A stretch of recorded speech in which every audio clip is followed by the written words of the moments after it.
Anda cuma duduk, menghadap layar hitam, ketik satu baris perintah teks, dan dalam hitungan detik, boom, seluruh data Anda langsung teranalisis secara otomatis. Itu kedengarannya kayak adegan hacker di film-film ya? Eksplorasi mendalam tentang sebuah panduan teknis yang sangat menarik.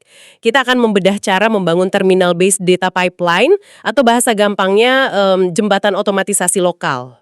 Fokus yang sangat menarik. Misi kita hari ini adalah menguraikan langkah demi langkah untuk membangun pipa data ini secara lokal di komputer Windows Anda.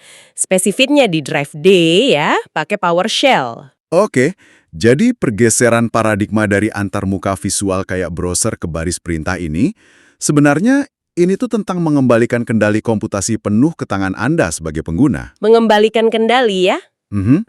Antarmuka grafis atau GUI itu kan didesain buat kemudahan. Tapi, ya kemudahan itu seringkali ngorbanin kecepatan dan fleksibilitas. Panduan yang kita bahas ini ngajarin cara menguasai alat di latar belakang. Berarti kita merangkai skrip yang ngobrol langsung sama sistem AI Google, yaitu Notebook LM, tanpa terjebak antarmuka web mereka. Tepat sekali. Anda nggak perlu nunggu tombol di render atau halaman dimuat. Oke, mari kita bongkar ini dari awal. Panduannya mengarahkan kita untuk buka PowerShell dan pindah ke Drive D. Cukup simple, cuma ketik D.2 lalu tekan Enter. Iya, navigasi standar. Terus kita bikin folder baru dengan perintah mkdir proyek Python dan masuk ke situ. Tapi, langkah berikutnya ini yang bikin saya penasaran. Yang bagian env itu ya? Iya, kita disuruh ngetik Python, spasi min-m, spasi fenv, spasi env. Ini kan perintah buat bikin virtual environment atau kotak pasir. Pertanyaan saya, kenapa sih kita repot-repot bikin lingkungan terpisah? Kenapa nggak langsung aja install semua aplikasinya ke sistem utama komputer biar cepat? Nah, yang sangat menarik di sini adalah menginstal perangkat lunak secara global ke sistem operasi itu sebenarnya kebiasaan yang cukup berisiko. Oh ya, resiko gimana tuh? Gini, komputer Anda kan punya satu instalasi Python utama. Pustaka perangkat lunak atau library itu terus diupdate sama pembuatnya. Kalau hari ini Anda install versi tertentu buat proyek Notebook LM ini, terus bulan depan Anda ada proyek lain yang butuh versi library yang lebih jadul, sistemnya bakal bentrok. Oh, jadi kodenya bisa rusak karena tumpang tindih gitu ya? Bener banget, dependensinya jadi kacau. Makanya, perintah fenv itu nyiptain semacam ekosistem ini yang 100% terisolasi dari sistem utama. Paham. Ini tuh ibaratnya kita bikin ruang karantina lah ya. Jadi apapun yang kita obrak-abrik di folder env tadi nggak bakal bocor dan ngerusak file penting Windows kita. Terisolasi total. Tapi, sekedar bikin foldernya aja tuh belum cukup. Sistem komputer masih akan pakai Python yang utama, kecuali Anda secara paksa ngarahin lalu lintasnya ke ruang karantina itu. Oh, pantesan panduannya nekenin banget soal skrip aktivasi. Yang kita harus ngetik titik garis miring, env garis miring, scripts garis miring activate titik ps1 itu kan? Betul sekali. Dan PowerShell bakal ngasih tanda visual yang jelas buat ini. Iya, saya perhatiin bakal muncul tulisan env di dalam tanda kurung di sebelah kiri layar kan? Nah, itu dia. Tulisan env itu semacam lampu hijau, penanda kalau kita udah aman dan terisolasi. Sebelum tanda itu muncul, kita sama sekali nggak boleh install apapun. Berarti tanda kurung itu jaminan ya? Kalau besok-besok saya udah nggak butuh pipa data ini, tinggal hapus aja folder proyek Python-nya. Sangat gampang. Tinggal hapus foldernya dari File Explorer. Nggak bakal ada jejak file nyangkut atau registry Windows yang kotor. Keren banget. Oke, lahan atau kotak pasir kita udah siap dan aman nih. Sekarang kan kita butuh masukin alat-alat beratnya. Di panduan, kita disuruh masukin perintah pip install tanda kutip notebook lm kurung siku browser. Iya, itu buat ngunduh library-nya. Terus layar terminal bakal mulai nampilin banyak teks yang gulir ke bawah gitu kan? Tapi tunggu dulu, saya ada ganjalan soal perintah tadi. Ganjalan gimana? Kan tujuan awal kita pakai layar hitam terminal itu spesifik banget buat menghindari browser, ya kan? Tapi di perintahnya malah ada kata browser di dalam kurung siku. Belum lagi kita wajib ngejalanin perintah playwright install Chromium yang ukurannya lumayan gede, sekitar 150 MB. Buat apa kita masukin Chromium ke terminal teks? Pertanyaan bagus. Gini, kita harus paham dulu gimana server web modern kayak punya Google itu dirancang. Oke. Server mereka itu nggak didesain buat nerima teks mentah dari terminal anonim. Mereka tuh berharap yang datang adalah browser sungguhan yang bisa jalanin JavaScript, Nyimpen cookies? Oh, yang bisa ngerender kode HTML gitu ya? Betul. Jadi pas Anda pakai script ini, Anda nggak bisa cuma lempar teks. Anda butuh yang namanya headless browser. Headless. Maksudnya browser tanpa kepala. Jadi nggak ada antarmuka visualnya sama sekali. Persis. Chromium yang diunduh tadi itu bakal kerja full di latar belakang memori komputer Anda. Dia buka web, klik sana-sini, tapi layarnya nggak pernah ditampilin ke monitor Anda. Oh, wow. Jadi script Python-nya nyuruh si browser hantu ini buat pura-pura jadi manusia yang lagi ngeklik gitu ya? Iya, dia mensimulasikan input layaknya manusia. Ini yang ngebuat kita bisa nembus sistem Google tanpa harus benar-benar buka web mereka secara manual. Pantesan di awal ada proses unduh yang lumayan gede. Ngomong-ngomong soal proses unduh, sumber kita juga nyebutin kalau pas instalasi, suka muncul teks peringatan warna kuning di layar. Iya, soal versi pip yang usang biasanya. Nah, buat orang awam yang baru pertama kali main terminal, lihat teks kuning itu kan bikin panik ya. Bawaannya pengen langsung pencet silang aja layarnya. Kalau di terminal, Anda harus terbiasa sama transparansi sistem.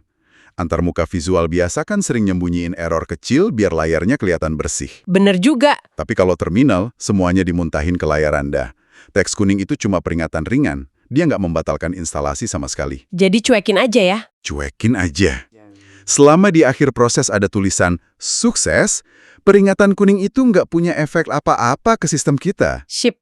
Mesin latar belakang udah terpasang. Kotak pasir udah aman. Tapi kita punya satu masalah krusial nih. Notebook LM itu kan dikunci di dalam akun Google pribadi kita.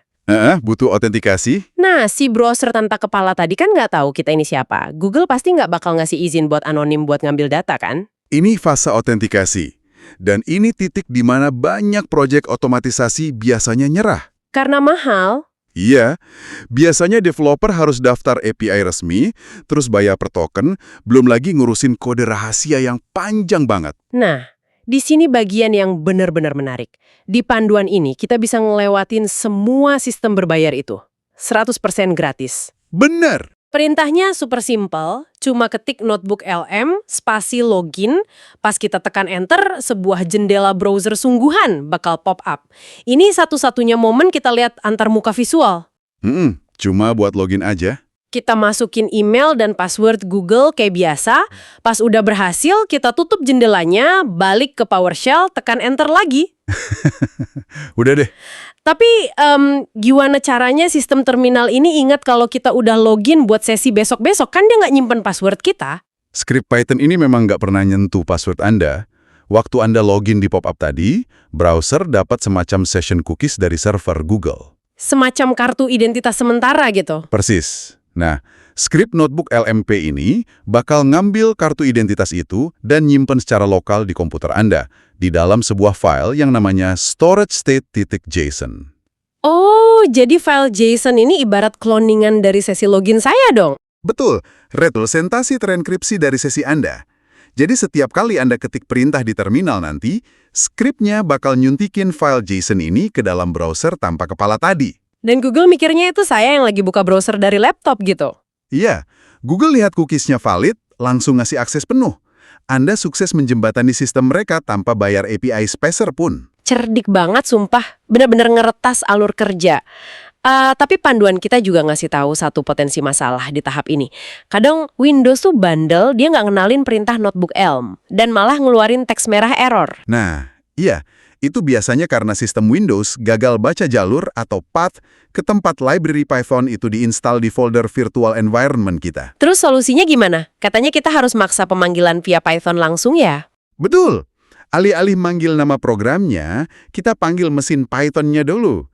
Jadi ketik Python, spasi -m, spasi notebook LM, garis bawah, py, spasi login. Perhatiin garis bawahnya ya, bukan tanda hubung. Iya. Itu nembus lapisan batas Windows dan langsung nyuruh mesin Python ngeksekusi modulnya dari dalam. Masalah langsung beres. Oke, lahan udah siap, pipa terpasang, kunci masuk server udah di tangan. Pipa data kita siap tempur nih. Mari kita uji coba sihir ini pakai sebuah dokumen. Ini tahap pembuktiannya ya? Betul. Di panduan, awalnya kita ngecek daftar proyek pakai notebook LM list. Nanti muncul daftar ID proyek kita. Terus kita masuk ke proyeknya pakai notebook LM use diikuti ID-nya. Sangat terstruktur. Nah, Terus kita coba masukin file. Coba perhatiin betapa minimnya friksi di proses ini. Iya, bener. Anda nggak nyentuh mouse, nggak buka-buka folder berlapis-lapis, Anda perintahkan file dari hard disk lokal buat terbang langsung ke server AI awan cuma lewat satu baris teks. Tapi kan kita nggak lihat visual apa-apa nih di layar hitam.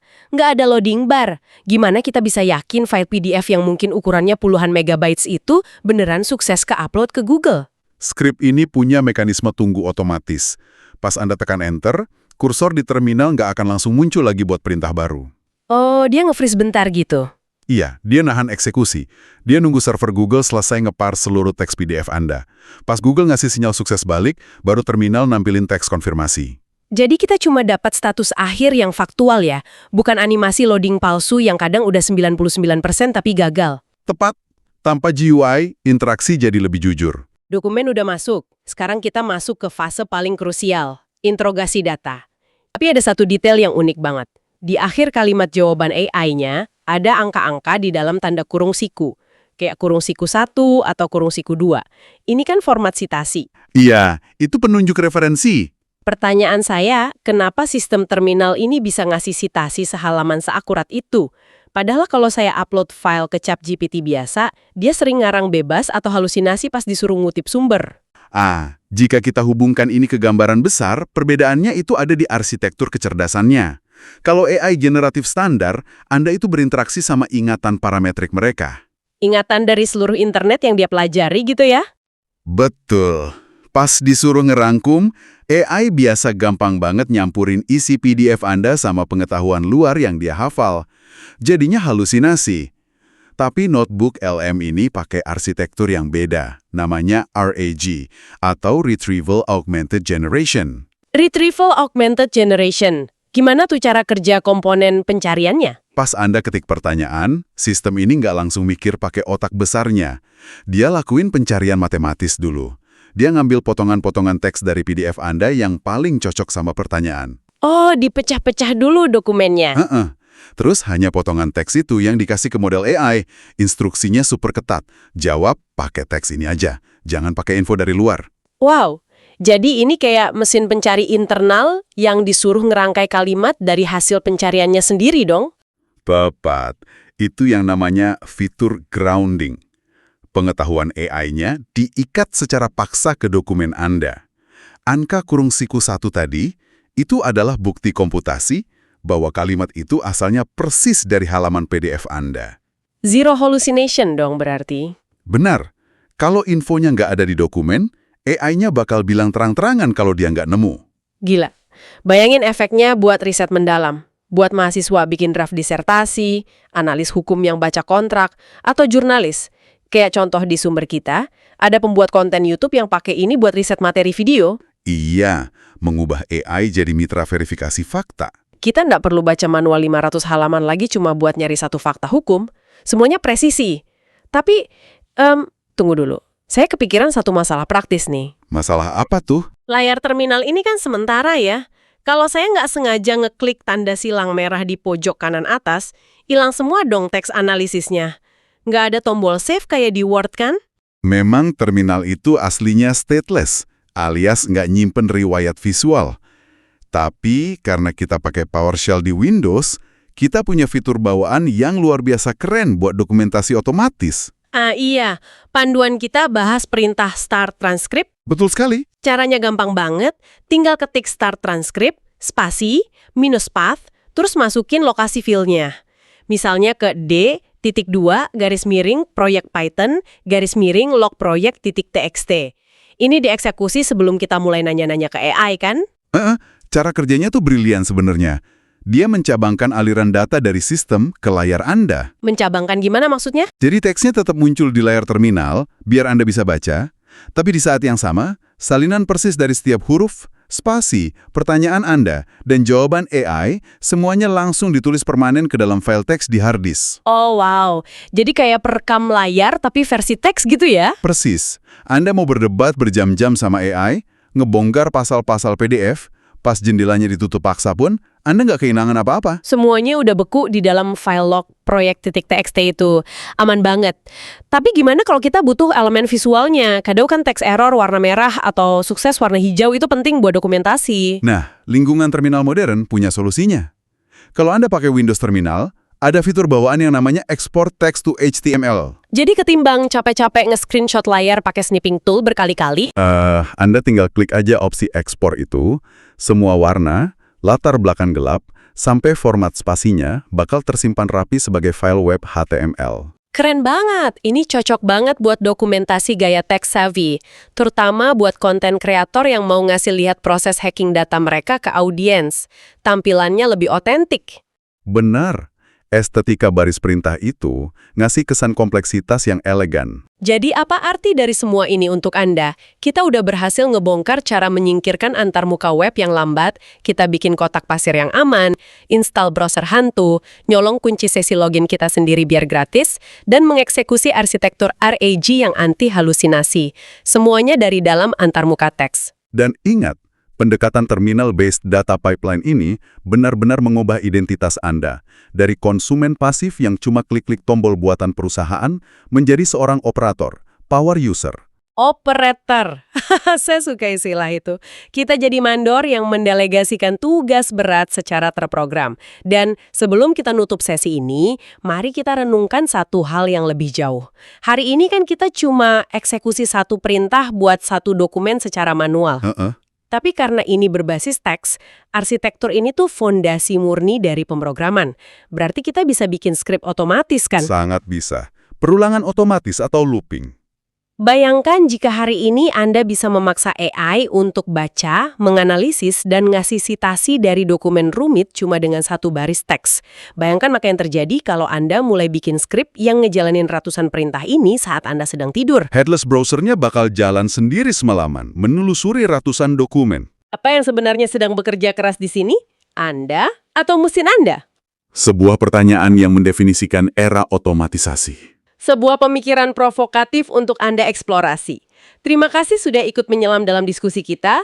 Terus bereksperimen, bangun pipa data Anda, dan kuasai sistem dari balik layar. Sampai jumpa!